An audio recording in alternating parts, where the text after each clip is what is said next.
Bonjour tout le monde, aujourd'hui on se retrouve pour la nouvelle vidéo, la vidéo du dimanche, qui normalement devrait bien sortir dimanche. Et aujourd'hui on va parler communication non verbale, comme je vous l'avais dit la dernière fois, et on va parler d'une chose bien particulière, ça va être les mouvements de langue.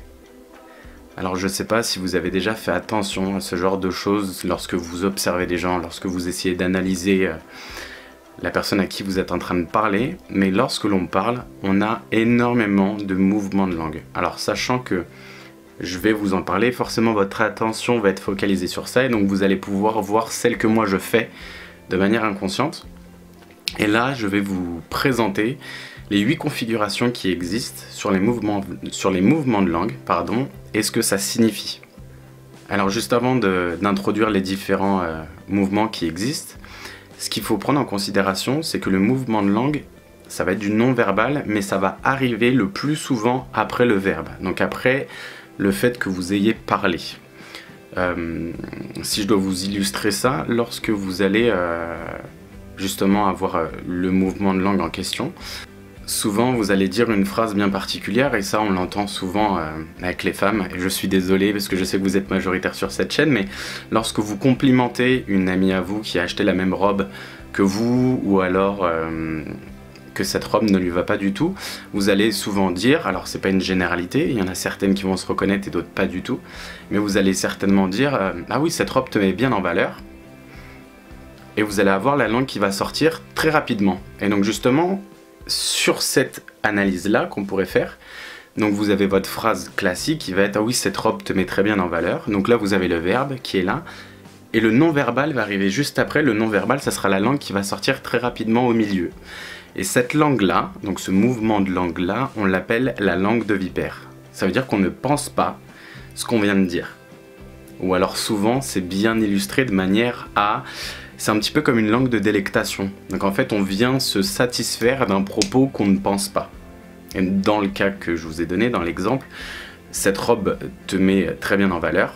Et la langue qui sort et qui rentre directement, si vous savez l'analyser, et qu'on vient de vous dire cette phrase-là, ben vous pouvez tout de suite mettre votre attention en alerte et de vous dire, est-ce que c'est vraiment penser ce qu'elle est en train de dire, ou alors est-ce que c'est une langue de délectation, une langue de vipère. Donc ça, c'était la première configuration, et ça me permettait de vous donner un exemple directement pour vous expliquer ce qu'allait être un mouvement de langue. Et donc pour le coup, il y a celui que je viens de vous faire, donc celui de la langue qui sort directement, et il y en aura 7 autres, et je vais vous les expliquer directement. Alors celui qu'on va retrouver très souvent, et ça va être le seul qui va se situer à l'intérieur de la bouche, donc c'est le seul qu'on ne va pas voir, ça va être lorsque...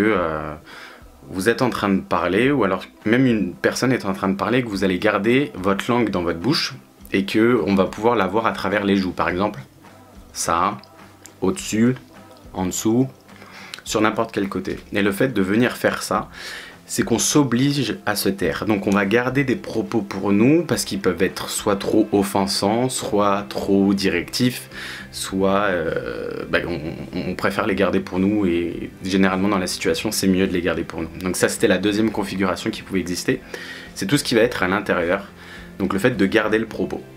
Alors là on va avoir deux propos différents, deux langues différentes, qui vont être des propos assumés. Alors pour le coup, je vais vous faire d'abord le négatif et après je vais vous faire le positif par rapport à ça. Donc c'est quand la langue va sortir sur le côté et revenir au milieu et re-rentrer. Donc en gros, ça va vous donner, si je le fais de manière consciente, ça va faire et ça re-rentre. Quand ça sort sur la droite, on se rappelle que la droite, c'est le côté négatif. Et ça, vous pouvez regarder les anciennes vidéos de communication non verbale et c'est expliquer la différence entre la droite et la gauche, sachant que la gauche est ici, la droite est ici pour moi, donc pour vous c'est inversé. Donc si la langue sort à droite et qu'elle rentre au milieu, là pour le coup on va être sur un propos qui va être dit dans un contexte difficile et qui est très souvent plein d'agressivité. Et donc à l'inverse, celui qui sera positif, la langue va sortir sur la gauche, va aller jusqu'au milieu et va re-rentrer au milieu, et donc ça vous donnera ça. Donc ça sera fait beaucoup plus rapidement, donc il faudra vite l'analyser. Et sur ce propos-là, ça sera on va appeler ça une sensualité assurée, assumée, surtout pour le coup. Ça va être comme si on avait un désir manifeste de se rapprocher soit de ce qui est dit, soit de ce que la personne est. Donc si jamais vous voyez ce genre de langue là, pour le coup, celle qui part sur la droite, qui revient au milieu et qui rentre, ça va être une agressivité, donc un propos avec beaucoup d'agressivité qui va être vraiment assumé. Et à l'inverse, si ça sort sur la gauche, que ça vient jusqu'au milieu et que ça rentre au milieu, là on est sur une sensualité, sur un désir de se rapprocher de la personne. Donc ça déjà, les 4 premières configurations, donc le fait d'avoir la langue qui sort rapidement, la langue qui reste à l'intérieur, ou celle qui sort à droite, qui va jusqu'au milieu, celle qui sort à gauche, celle qui va juste au milieu, c'est généralement celle que vous allez le plus voir. Soit c'est des propos retenus, soit c'est des propos très assumés, soit c'est des langues de vipère ou des langues de délectation. Alors après, vous allez avoir celles qui vont être un petit peu moins assumées, et donc là pour le coup, c'est des langues qui vont sortir directement du milieu. Donc elle va sortir du milieu, il y en a une qui va partir sur la droite et qui va rentrer sur la droite, donc ça vous donnera ça. Et à l'inverse, il y aura celle qui va sortir au milieu, qui va aller vers la gauche et qui va rentrer. Donc vous l'avez deviné, ça vous donnera ça. Si vous voulez, avant que je vous donne la signification de ces 2 langues-là, si vous voulez en voir énormément, amusez-vous à regarder les débats politiques. Ça peut être chiant dans le contenu, surtout qu'on ne parle pas vraiment de programme ou ce genre de choses, et on a la chance d'être, enfin la chance, je vais mettre des guillemets, on a la chance d'être dans une période politique où il y a énormément de débats, vu qu'on va avoir les élections qui vont se passer le 23 avril, si je dis pas de bêtises. Donc vous avez la chance d'avoir un potentiel énorme à la télévision pour voir ces choses-là. Et honnêtement, vous allez vous amuser parce que vous allez pouvoir voir énormément de choses avec toutes les petites astuces que je vous donne. Donc n'hésitez pas à regarder les débats politiques. Donc, pour la langue qui va sortir au milieu et qui va aller vers la droite, ça va être donc plutôt négatif de base, et là ça va être une agressivité qui va être sournoise. Ça va être une agressivité qui va nous permettre de nous sauver de ce qui est en train de se passer. Et à l'inverse, donc celle qui va sortir au milieu et qui va partir vers la gauche, on va être sur quelque chose qui va être un petit peu fantasmé. Donc ça va être comme de la sensualité assurée de tout à l'heure, celle qui sortait sur la gauche qui rentre au milieu, sauf que là ça va être plus du tout assumé. On est toujours sur la sensualité, sur l'envie de se rapprocher de la personne, mais c'est quelque chose qu'on n'oserait pas dire, qu'on n'oserait pas montrer.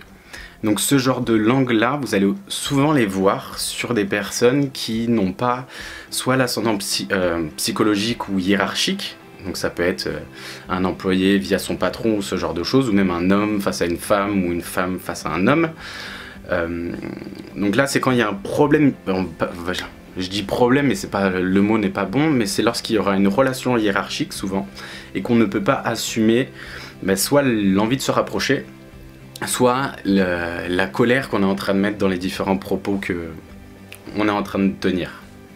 Et donc là, les 2 dernières maintenant qu'on va voir, c'est ce qu'on appelle des langues traversières, parce qu'en fait elles vont sortir sur un côté et elles vont traverser toute la bouche pour rentrer de l'autre côté. Donc ça va vous donner une sortie à droite qui va à gauche et qui rentre à gauche, ou une sortie à gauche qui va jusque sur la droite et qui rentre à droite. Donc physiquement ça va vous donner ça, ou ce genre de choses. Alors là, ce qui va être intéressant à noter, c'est que généralement, donc on a dit tout ce qui était à droite était plutôt négatif et tout ce qui était à gauche était plutôt positif. Là, pour ces langues-là, ça va être totalement différent, parce qu'on va venir regarder où est-ce que la langue rentre et pas où est-ce qu'elle est sortie. Donc pour la première, qui va être sortie à droite, je traverse jusqu'à gauche et je rentre sur la gauche, là on va être sur je me délecte de ce qui est dit. Donc dans la situation qui est en train de se passer, dans la communication qui est en train de se dérouler, je vais être en train de me délecter de ce qui est en train de se dire. Par exemple, vous avez un de vos collègues qui est en train de se faire engueuler par votre patron, et juste avant ça, vous avez dit à votre collègue qu'il fallait pas faire cette chose-là parce qu'il allait se faire engueuler, ce genre de choses. Si le patron commence à l'engueuler, pour le coup, vous allez avoir ce genre de langue-là parce que vous allez vous délecter de ce qui est en train de se dire, des propos que votre patron est en train de tenir par rapport à votre collègue. Et si c'est dans l'autre situation, si c'est la langue qui sort sur la gauche, qui traverse et qui rentre sur la droite, là vous êtes en train de vous délecter de ce qui est en train de se passer, de la situation. plutôt que du propos en lui-même. Donc ça va vous permettre de pouvoir différencier si la personne est contente de ce qui se passe dans son environnement ou si elle est contente de ce qui se dit dans son environnement. Et donc ça va être assez essentiel pour pouvoir faire la différence sur ce point de vue-là. Donc là, je vous ai donné les 8 configurations au niveau des langues. Alors je fais exprès des vidéos assez courtes pour que ça soit plutôt agréable pour vous à regarder, pour avoir beaucoup de contenu en très peu de temps, sachant que pour tous les sujets que je vous donne, donc que ce soit les mouvements de langue, que ce soit les axes de tête, que ce soit les cadrans du regard, ce genre de choses, normalement ça prend énormément de temps à donner comme information, comme formation. Je pourrais vous faire, si jamais vous le souhaitez, des vidéos beaucoup plus longues qui vont dépasser la demi-heure, qui peuvent aller jusqu'à 1 heure, où là on rentrerait dans le concret. Donc on serait vraiment dans qu'est-ce qu'il faut regarder, qu'est-ce que ça fait dans le cerveau, etc. etc. Donc là voilà, on a terminé sur cette vidéo-ci. Donc comme je vous l'ai dit dans la précédente vidéo, en ce moment sur le mois d'avril, j'ai lancé le premier challenge au niveau du style de vie, au niveau des différents changements que je peux apporter dans ma vie, qui me permettent d'être de plus en plus sur la bonne voie pour m'évoluer, me développer, ce genre de choses. J'ai déjà commencé à le tourner et je vous le tourne de manière plutôt vlog, parce que je trouve que ça sera beaucoup plus intéressant pour vous d'être tourné de cette manière-là. Non pas que ma vie soit très intéressante pour vous, mais au moins vous pourrez suivre au quotidien les différents avantages ou les différents inconvénients d'adopter ou pas un certain style de vie. Et donc je vous remercie déjà de regarder cette vidéo. Je refais un bonjour à toutes les nouvelles personnes qui viennent de s'abonner à la chaîne via la chaîne d'Héloïse ou via d'autres chaînes ou même d'autres réseaux sociaux, ou grâce aux personnes qui partagent, qui likent mes vidéos. Donc je vous remercie, je vous fais un coucou. Je sais qu'il y en a qui viennent de l'étranger, il y en a qui viennent du sud de la France ou autre. Donc merci beaucoup d'être présente sur cette chaîne. Et bien entendu, il n'y a quasiment que des filles maintenant. Donc je vais vraiment me lancer dans les tutos make-up, je pense, ou alors pour les cheveux, je verrai bien comment ça va se passer. La chose essentielle dans tout ça, pour toutes les nouvelles personnes qui nous ont rejoints, et même pour les plus anciennes, celles qui sont là depuis le début, il y a une chose qui est toujours aussi importante: prenez le temps d'être curieux.